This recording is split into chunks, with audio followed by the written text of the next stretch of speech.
Bien-aimés dans le Christ, le thème de ce soir, c'est marcher dans la lumière.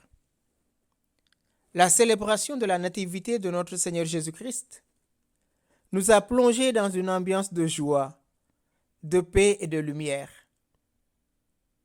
Par le mystère de l'incarnation qui introduit le Verbe fait chair dans le monde,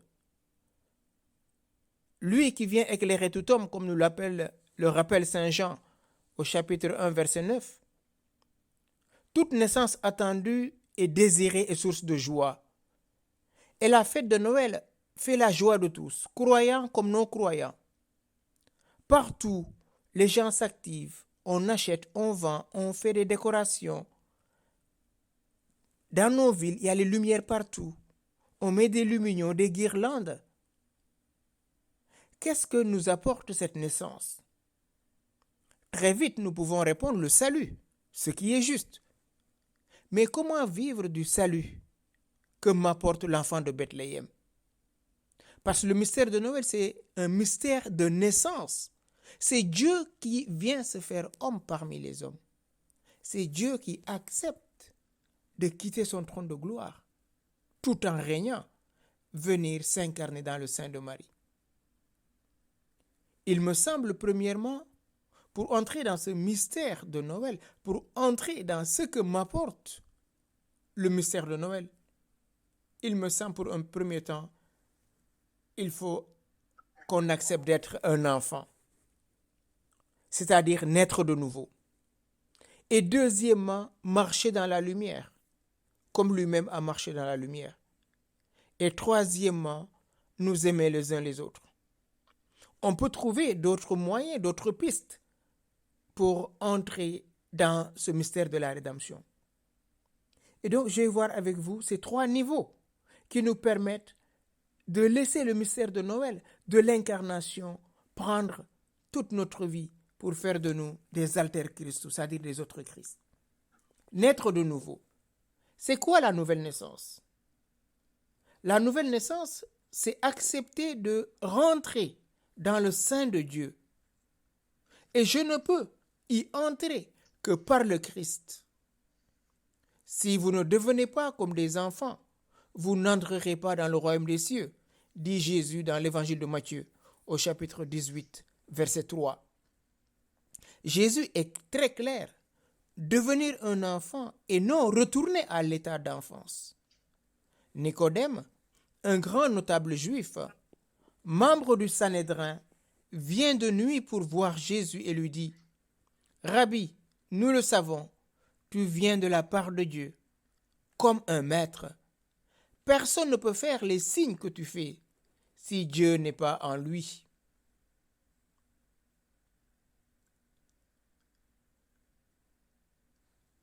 Jésus répondit à Nicodème: en vérité, je te le dis, à moins de naître d'eau et d'en haut, nul ne peut voir le royaume de Dieu. Nicodème lui dit: comment un homme peut-il naître étant vieux? Peut-il une seconde fois entrer dans le sein de sa mère et naître?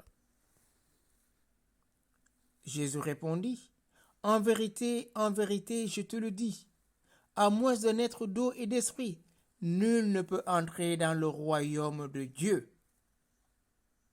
Comment, lui qui est déjà vieux, peut-il retourner dans le sein de sa mère? Oui, frères et sœurs, la nouvelle naissance, ce n'est pas une affaire de retourner dans le sein de sa mère. Non, monsieur Nicodème, vous ne comprenez pas ce que vous dit le Maître. Il s'agit d'accepter de se laisser conduire par le Christ, lumière véritable qui vient éclairer tout homme. Voilà la nouvelle naissance.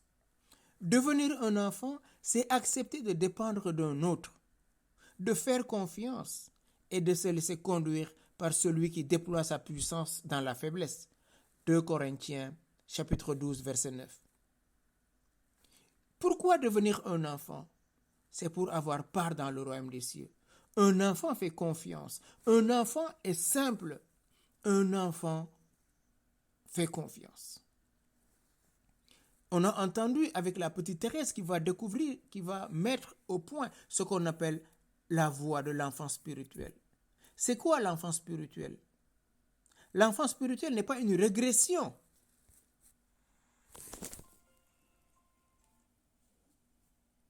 L'enfant spirituel n'est pas une régression qui est de ressembler au Christ. C'est une étape de la vie spirituelle qui me fait ressembler au Christ. Lui, de condition divine, n'a pas revendiqué le rang qu'il égalait à Dieu, mais il s'est anéanti en prenant la condition de serviteur, en devenant semblable aux hommes et obéissant jusqu'à la mort, et la mort sur la croix. Philippiens chapitre 2, versets 7 à 8. Jésus n'a pas honte de naître dans une crèche pour nous apprendre l'humilité, frères et sœurs. Et nul ne peut naître de nouveau s'il rejette l'humilité, la simplicité et l'obéissance. Aujourd'hui, on l'entend beaucoup. Est-ce que tu es né de nouveau? Est-ce que tu as reçu le baptême du Saint-Esprit? Est-ce que tu es baptisé dans le Jourdain? Est-ce qu'on t'a plongé? Comme si le baptême, il fallait le faire dans le Jourdain.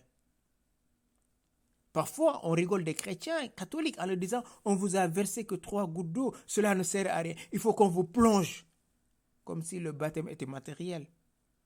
Oui, frères et sœurs, nul ne peut naître de nouveau s'il rejette l'humilité, la simplicité et l'obéissance. Parce que le Christ, notre Maître, a accepté de se faire tout petit, humble, jusqu'à naître dans une crèche.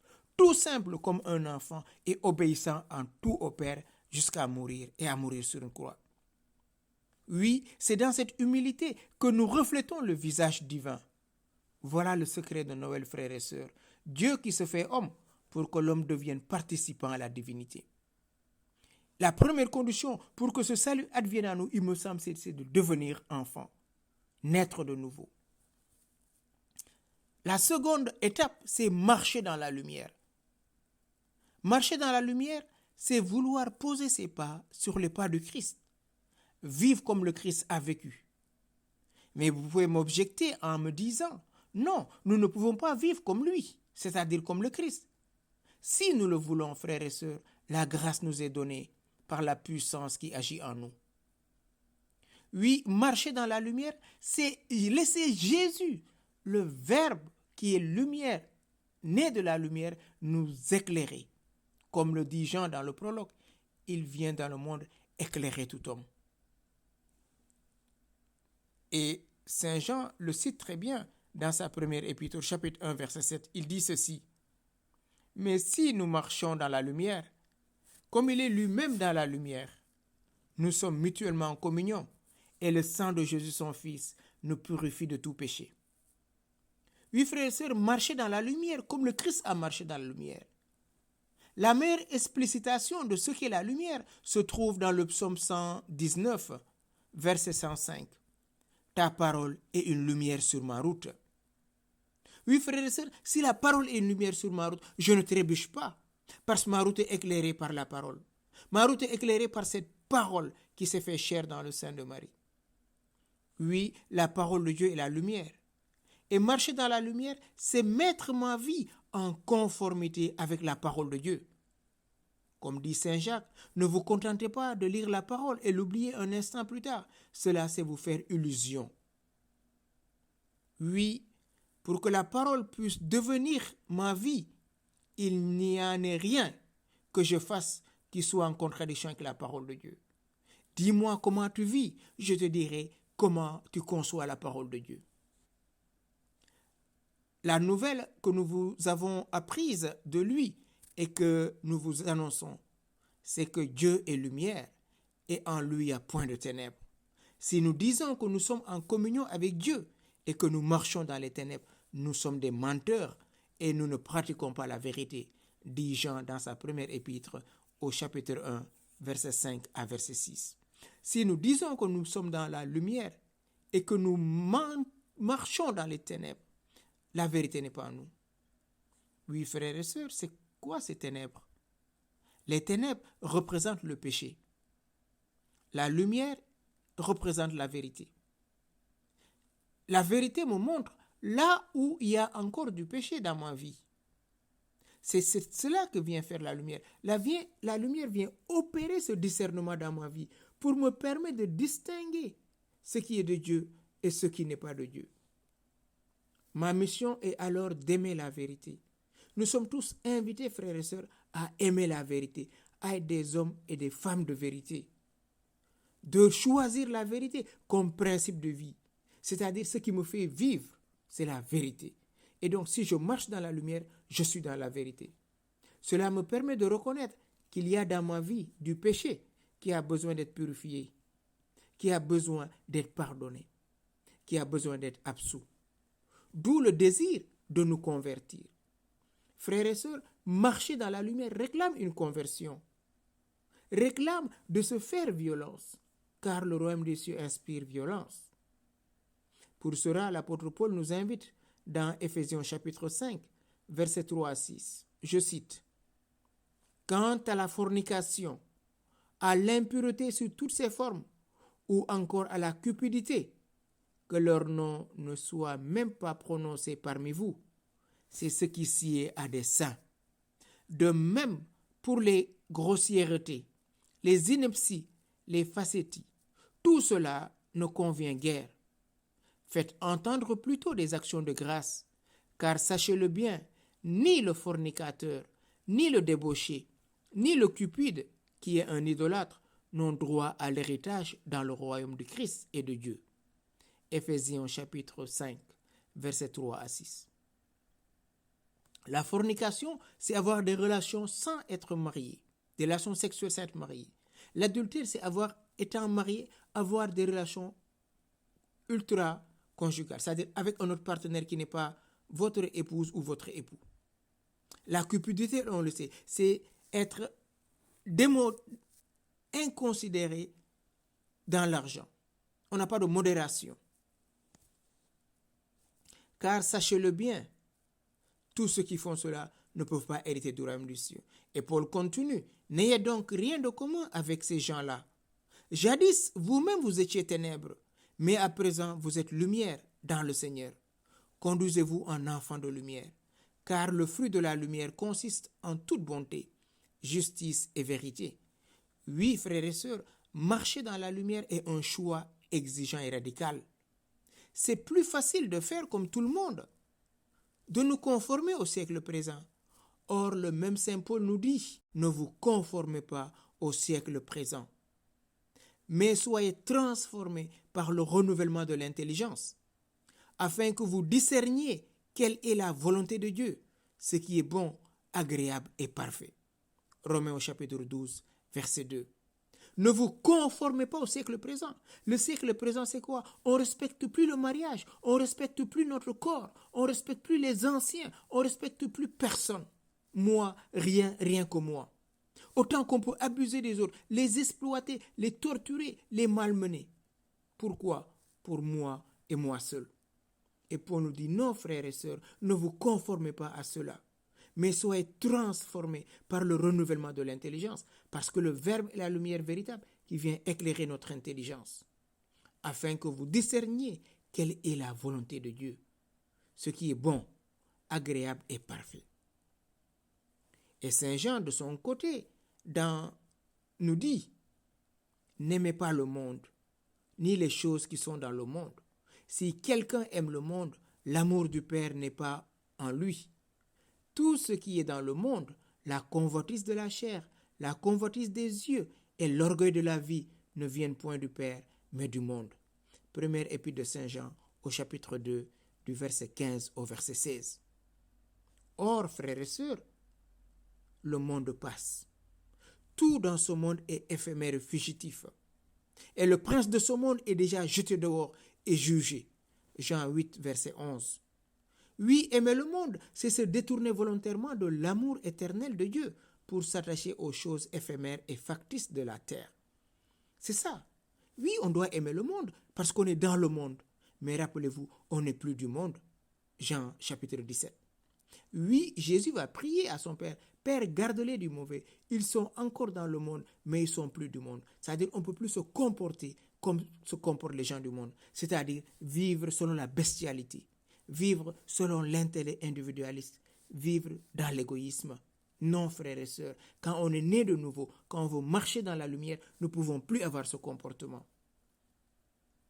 Car tout passe sur cette terre. Et Paul renchérit dans la lettre aux Colossiens chapitre 2 verset 13. Vous qui étiez morts du fait de vos fautes et de votre chair incirconcise, il vous a fait revivre avec lui. Il nous a pardonné tous nos fautes. Il a effacé au détriment des ordonnances légales la cédule de notre dette qui nous était contraire. Il l'a supprimé à la croix. Oui, bien-aimés, si la parole de Dieu est une lumière, alors elle m'expose la manière dont les choses devraient être. Et je choisis la parole de Dieu pour vaincre mes propres désirs au moment de la tentation. La parole devient une force. Matthieu chapitre 4, verset 4. Jésus est amené au désert. Le démon va le tenter, mais Jésus va s'appuyer sur la parole de Dieu. Le démon, lui montrant qu'il connaît la parole de Dieu, va essayer d'abuser de cette parole. Mais ne mettant pas en pratique cette parole n'a pas d'emprise en lui. Or, frères et sœurs, nous ne devons pas être des perroquets de la parole de Dieu. Nous devons être des amoureux de la parole de Dieu et des amoureuses de la parole de Dieu. Et en laissant cette parole se faire chair en nous, nous sommes comme Marie. Nous enfantons le Verbe en nous parce que nous le laissons vivre en nous. Comme dira Paul aux Galates, ce n'est plus moi qui vis, mais c'est le Christ qui vit en moi. Maintenant, quels sont les effets de la lumière dans notre vie, frères et sœurs? Jésus nous dit, vous êtes la lumière du monde. Si on allume une lampe et on la met sous le boisseau, comment va-t-elle éclairer la chambre? Mais on la met sur le lampadaire pour que toute la pièce soit éclairée. Oui, frères et sœurs, la lumière éclaire l'intelligence et réchauffe le cœur. Voilà les deux procédés, les deux propriétés de la lumière. La lumière éclaire, c'est du point de vue de l'intelligence, on a une connaissance, et la lumière aussi réchauffe le cœur. On est au niveau de l'amour.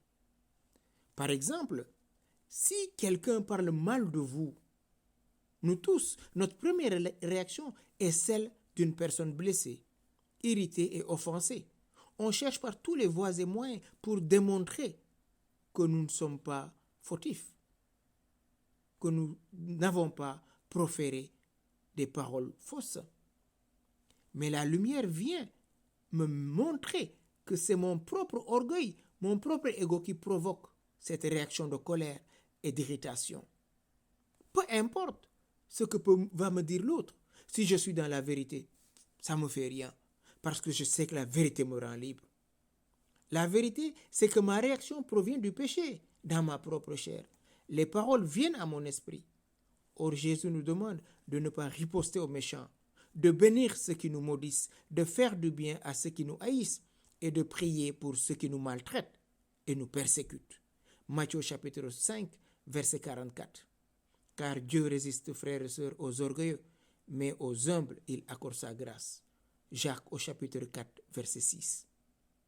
La lumière a maintenant dévoilé ce qui était encore ténèbres dans ma vie. Ma fierté, ma suffisance, mon injustice, mon arrogance. La lumière vient le mettre en plein jour, non pas pour me culpabiliser, mais pour m'inviter à la conversion. Si vraiment j'étais complètement libre de ces choses, que m'importe ce que les gens racontent sur moi.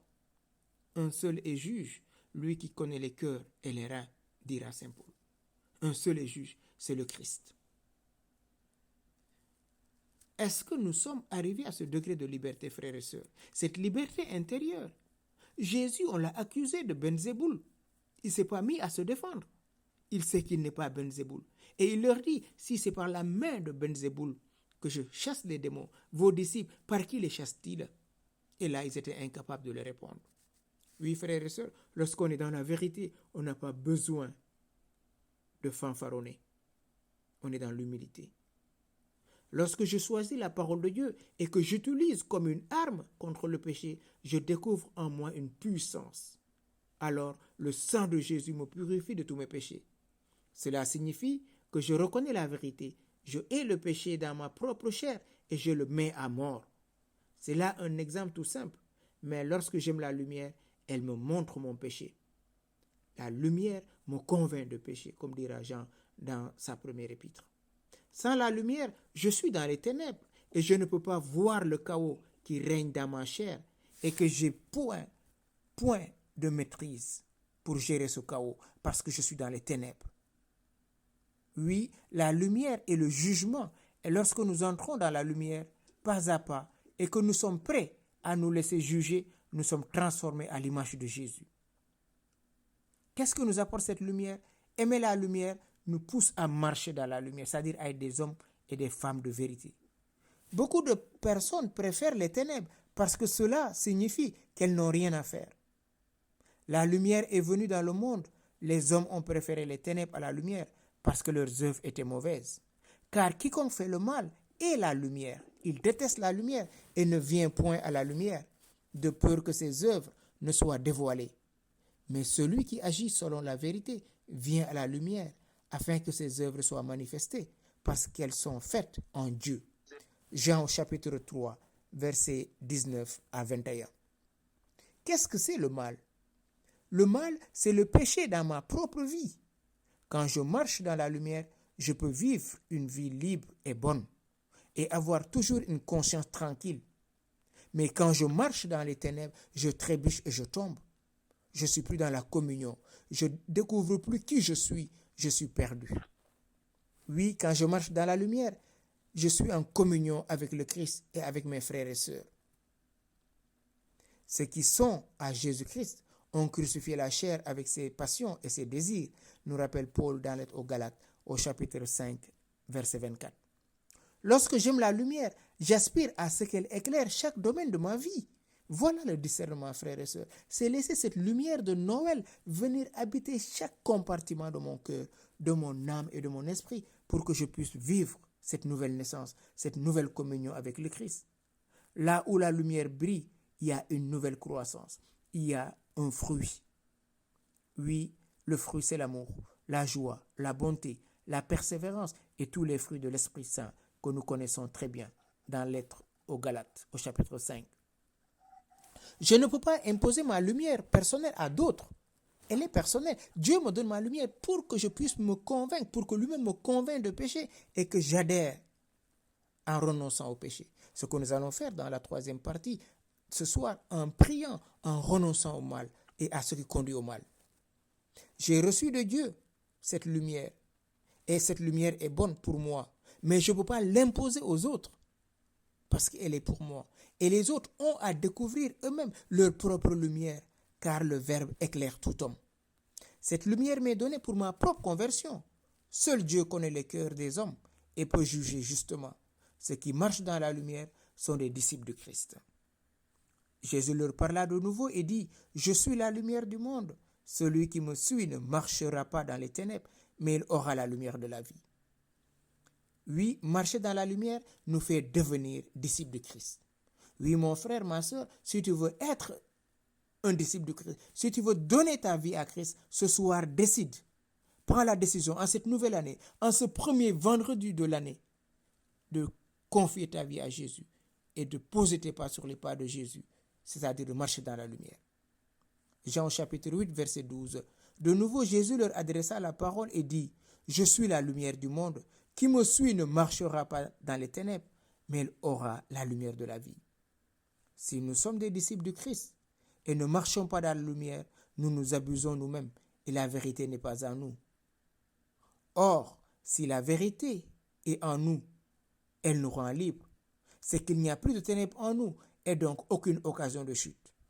En vérité, si nous suivons Jésus dans la lumière, alors ce verset de Saint Jean, première épître de Jean au chapitre 1, verset 7, je cite, « Mais si nous marchons dans la lumière comme il est lui-même dans la lumière, nous sommes en communion les uns avec les autres. Et le sang de Jésus, son Fils, nous purifie de tout péché. » Deviendra notre vie. Oui, le Christ deviendra notre vie. Et nous pourrons nous aimer les uns les autres. Voilà, maintenant, je finis avec cette troisième partie.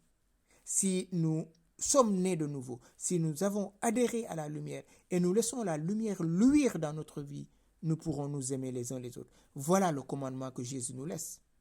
Marcher dans la lumière revient à aimer son frère et sa sœur. Car celui qui dit qu'il aime Dieu qu'il ne voit pas et qu'il aide son frère est un menteur, nous dit Saint Jean dans sa première épître. Jésus lui-même nous commande de nous aimer les uns les autres. Jean au chapitre 13, verset 34. Je vous donne un commandement nouveau. Vous aimez les uns les autres, comme je vous ai aimé. Aimez-vous les uns les autres. À ceci, on reconnaîtra que vous êtes mes disciples si vous avez de l'amour les uns pour les autres. Jean chapitre 13, verset 35.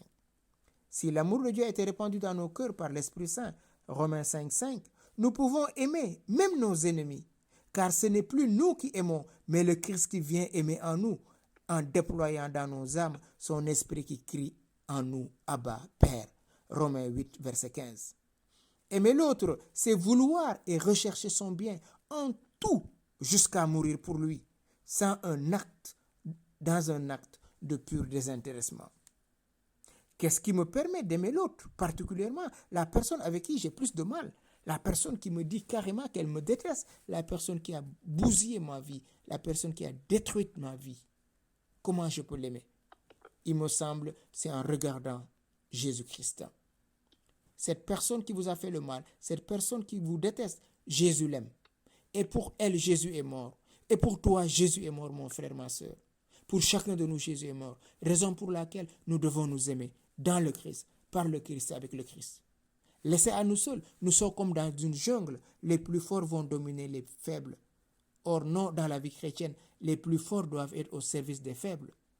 Car c'est en devenant enfant qu'on rentre dans le royaume. Oui, c'est en voyant dans la personne qui m'a blessé, dans la personne qui m'a détesté ou que je déteste, l'image de Dieu, la ressemblance de Dieu, je pourrais l'aimer au-delà de ses fautes, au-delà de ses bêtises, au-delà de sa méchanceté. Et c'est pour cela, Jésus lui-même nous le rappelle dans l'évangile de Matthieu chapitre 5, verset 45. Le Seigneur fait lever son soleil sur les bons et sur les méchants, et qui rendra à chacun selon ses œuvres. Apocalypse. Peut-être ce que je déteste chez l'autre, peut-être je dis, c'est un reflet de ma faiblesse, c'est un reflet de mon péché, et que l'autre me met en plein jour. En cherchant à aimer l'autre, j'accomplis le commandement du Christ, et je pourrai, avec lui, être glorifié par le Père. Venez, les bénis de mon Père, recevez en héritage le royaume préparé pour vous depuis la création du monde. Matthieu 25, verset 34.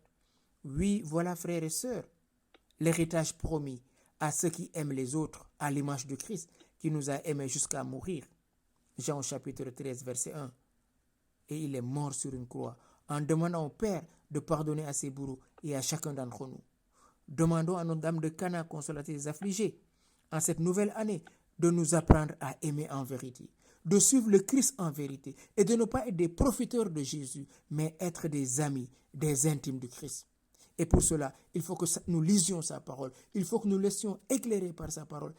Et si sa parole demeure en nous, tout ce que nous demandons au Père, Jésus nous l'octroie. En cette nouvelle année, que nous soyons des artisans de paix, des térébintes de justice, d'amour et de joie. Qu'il en soit ainsi, frères et sœurs, pour chacun de nous. Mais si nous voulons être des hommes et des femmes en cette année 2002, des sentinelles de Jésus-Christ, des lumières, des phosphophores, c'est-à-dire des gens qui portent la lumière, acceptons d'être humbles, acceptons de pardonner, acceptons de naître de nouveau, c'est-à-dire de laisser le Saint-Esprit venir demeurer en nous. Sinon, frères et sœurs, on perd du temps. Sinon, on est là. Oui, Jésus, on peut chanter, on peut louer le Seigneur, mais si notre cœur n'est pas pur, la lumière ne peut pas rayonner. Et si la lumière ne rayonne pas, les ténèbres vont nous vaincre. Et si les ténèbres nous vont gagner, or, nous sommes invités à participer à la divinité du Christ. C'est pour cela qu'il s'est fait homme, pour que toi, mon frère, toi, ma soeur, tu participes à sa gloire. C'est ce qu'il a demandé dans l'évangile de Jean, chapitre 17. Père, glorifie-moi de la gloire que j'avais auprès de toi. Et je veux que là où je suis, ce que tu m'as donné soit avec moi. Jésus est dans le sein du Père. Et aujourd'hui, mon frère, ma soeur, chacun d'entre nous, Jésus nous destine à cette glorification. Que cette année 2022 soit une année de grâce, une année de victoire. Que rien ne nous empêche d'être des hommes de vérité, des femmes de lumière et d'amour, maintenant et pour les siècles des siècles. Amen.